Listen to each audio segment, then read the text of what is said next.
Hi YouTube, I hope you guys are doing well. Today I am finally ready to talk about my stem cell transplant and what happened in the hospital and in the recovery. I will probably forget a lot of what's happened because I have chemo brain and my brain has blocked it out, but I want to share this story to help other people who might be looking for information on stem cell transplants. So if you're not familiar with me, I had Hodgkin's lymphoma twice, and in March-April of this year, I underwent an autologous or auto transplant, which is using your own stem cells, and I will tell you a little bit about what it was like to get the transplant.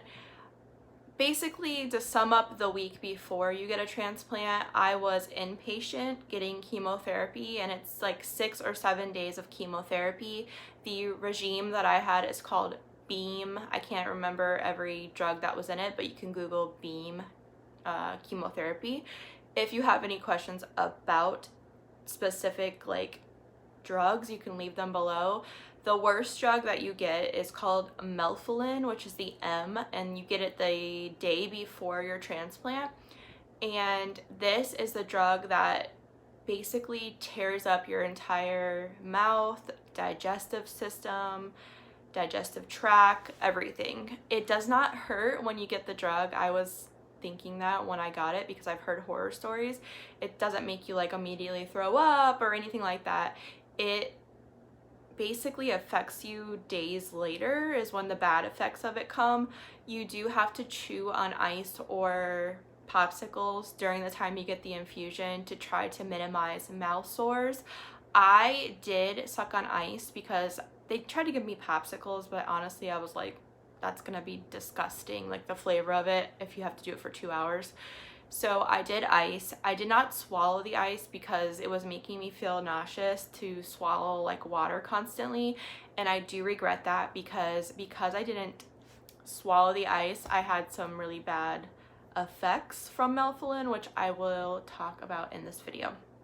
So I'm just gonna fast forward to the day that you get your cells back. So getting your cells back is kind of uneventful, or it was, at least for me. It is just more of a weird emotional day and a weird feeling of getting these stem cells. So basically, I had 2 nurses in the room with me. They give you pre-medication, which one of the pre-medicines that they give you is a high dose of Benadryl. And if you've ever had IV Benadryl, you'll know that it basically knocks you on your ass, for lack of a better term, but it does. And you also get a large amount of fluids before you get your stem cells, and then you get a diuretic, which makes you pee. And so I remember being half dead, like a zombie from the Benadryl, having to pee every 5 seconds. It felt like literally every 5 seconds, but you can't go to the bathroom. You have to use a bedside commode, glamour of cancer. And the nurse had to keep helping me because I was attached to the stem cells. So that was one of the most things I have PTSD about, was that experience of being so out of it, but having to pee, but not being able to get up, and having somebody help me and they're sitting on the other side of the curtain. I don't know. I just have a lot of I had a lot of flashbacks to this day when I was recovering, and still do. My psychiatrist says it's PTSD, which I can see why. So back to the story. When you get your stem cells, they are just little bags of, they look like blood or tissue, and the department downstairs, a Mayo Clinic at least, they will bring them up every 30 minutes. So they're bag 1, bag 2, bag 3, bag 4, and they deliver them because I think they have to stay on ice or something up until that point.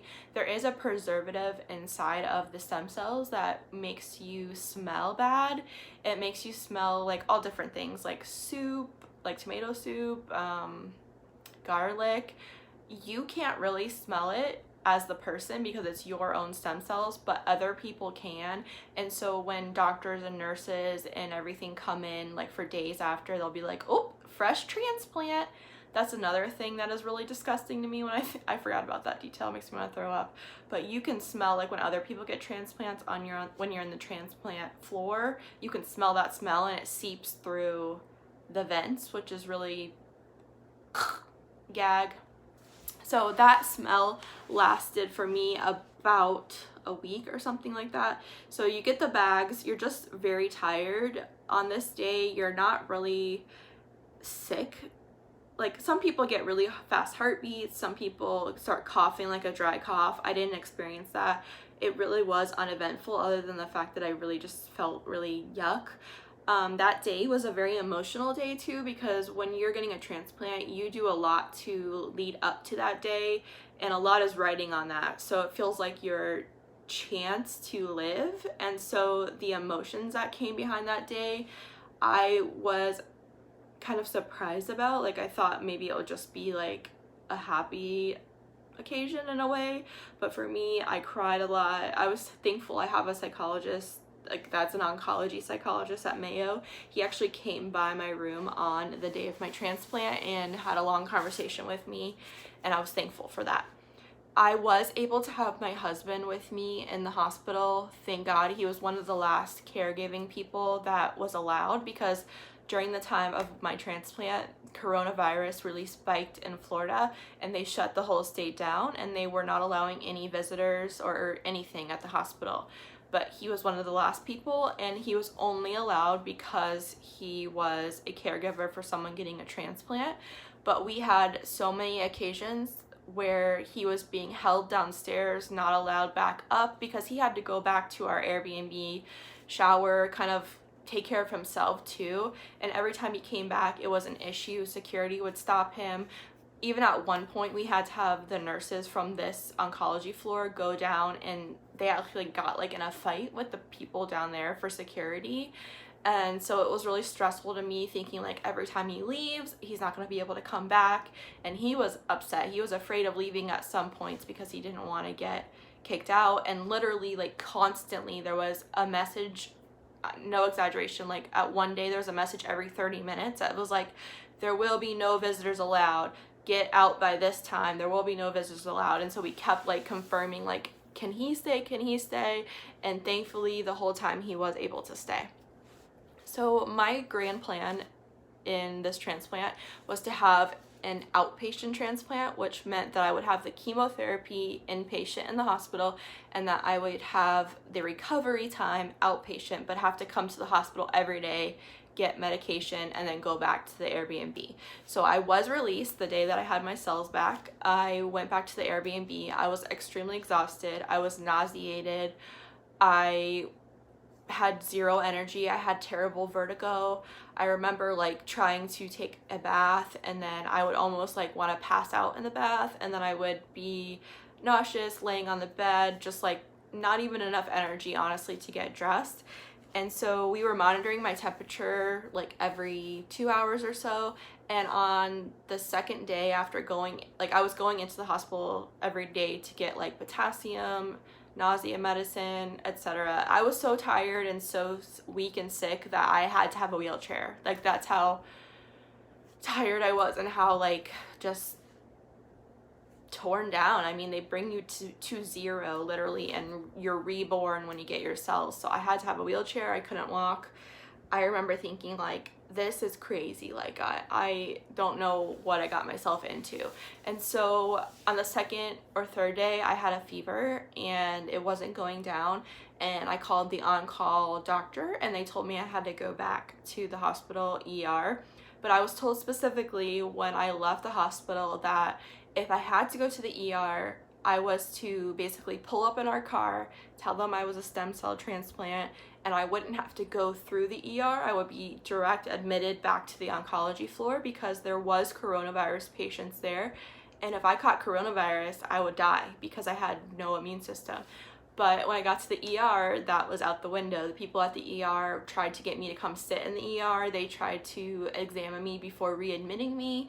They didn't believe what I was saying. The girl who was like the administrative girl was really rude. And I remember I was so sick. I was sitting on the side of the road, literally outside of the ER in a wheelchair, like just begging them to take me back to that floor, because I had like at that point when I measured it at home like 102 or 103 fever, which is bad when you have a transplant. It means that you may have an infection.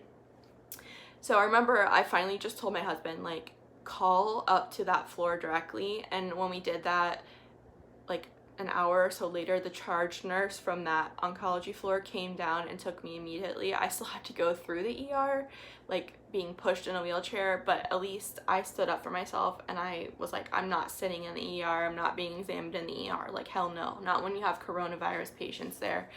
They have since like apologized extremely for that situation, but it was very stressful. And then there was a security guy that came, like an old man, and he was like, your husband's never going to be allowed to be with you again up there. And so then I'm freaking out, I'm crying, because my husband is the only thing that got me through it, because he was there to support me. Because the nurses, they help you to a point, but when you have a caregiver there, they can help you, you know, talk for you if you're feeling sick, they can help you to the bathroom, like everything. Like, he was the reason I got through it. And so ended up being that he could come back up there, which thank God.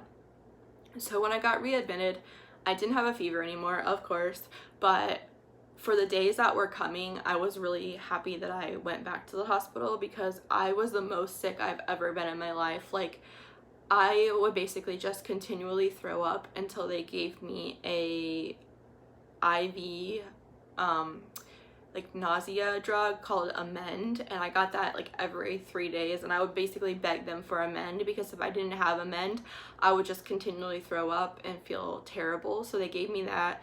They gave me Ativan, which they give Ativan for nausea. They gave me like everything you can think of to try to help.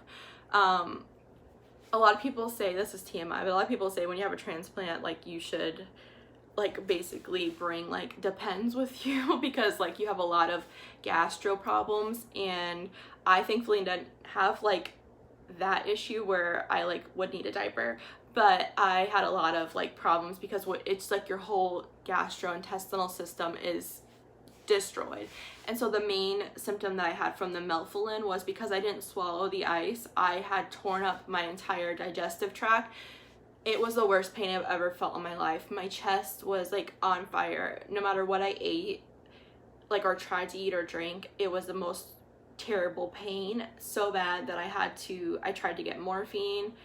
That made me feel sick. And then finally they gave me like oxycodone, which I hate taking medication like that. I feel like I'm one of those people that's like, oh my God, I don't want to feel like I'm on oxycodone. But that was the only thing that would even touch the pain that I had.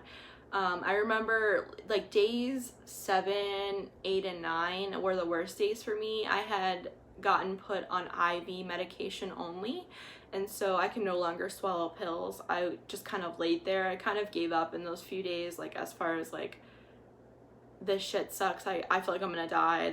I'm never gonna feel better. I truly thought I'm never gonna feel better. I couldn't, like, when I finally did a lap around the floor, like around the like the transplant ward, I was very winded, but I was like, oh, I did a lap. But that was like on day, I don't even know, 10 maybe. Before that, if I made it from the bed to the chair, that was a huge accomplishment, because I was that exhausted. I was that weak. I barely ate. My husband, he had ended up bringing me like Chick-fil-A milkshakes, and I would drink like half of those. And then the nutritionist in the hospital called me and nicely threatened me that if I didn't start eating anything, then I would get like IV nutrition, which if you start getting put on that, you risk staying in the hospital even longer, because they want you to swallow all your pills and be eating something and drinking something before they will release you. So I remember when the doctor came in and told me, like, you're not getting out until you get off of this pole, which is the IV pole. Number one, I hate being on the IV pole, but I was like, I'm getting off of it. So I started like requesting all my medication to swallow it, even though it hurt so bad to swallow anything. I was like, I want to get the hell out of here. As far as like what I did in the hospital, I really just laid there trying to survive. I barely wanted to watch TV. There was times when I called my daughter and I could barely even talk to her without wanting to throw up, because even talking made me nauseous. One time my lips turned like completely white, and I remember my husband was like, I'm worried about you, and I was like, I don't care what I look like. I look like shit. I already know I look like shit. Like, my poor husband, I really put him through the ringer, but I was just like so sick. I was like, I know you look like you're close to death, because you are. I mean, if you don't get your stem cells back, you will die basically. And so that's what I looked like, and it was really, really hard. And I guess the main things that I want to convey when you're in the stem cell transplant is like, you feel like it's never going to get better, but it does get better. And it's a long time like that this gastro stuff has been going on. I still have to take antacid with every meal I eat, because if I don't, I'll get terrible heartburn and pain. But it does get better. I know this video might be scary, but it does get better. Like right now I'm almost 6 months post-transplant, and that's why I wanted to make this video finally, to kind of like go through what I went through, to kind of process it for me, and also to kind of share and help somebody out there. I know I'm probably missing a lot of what went on, but those are the main things that I wanted to cover, the main things that come to my mind. If you guys have any questions, feel free to leave them below. If you're gonna go through this same thing, you could always DM me on Instagram, or leave a comment, and I'd be happy to answer you. It gets better. It truly gets better. You will feel better. It doesn't feel like it, but you will feel better. So if this video was helpful to you, please give me a thumbs up, leave me a comment below, subscribe if you're not already, and I'll see you in the next one. Bye guys.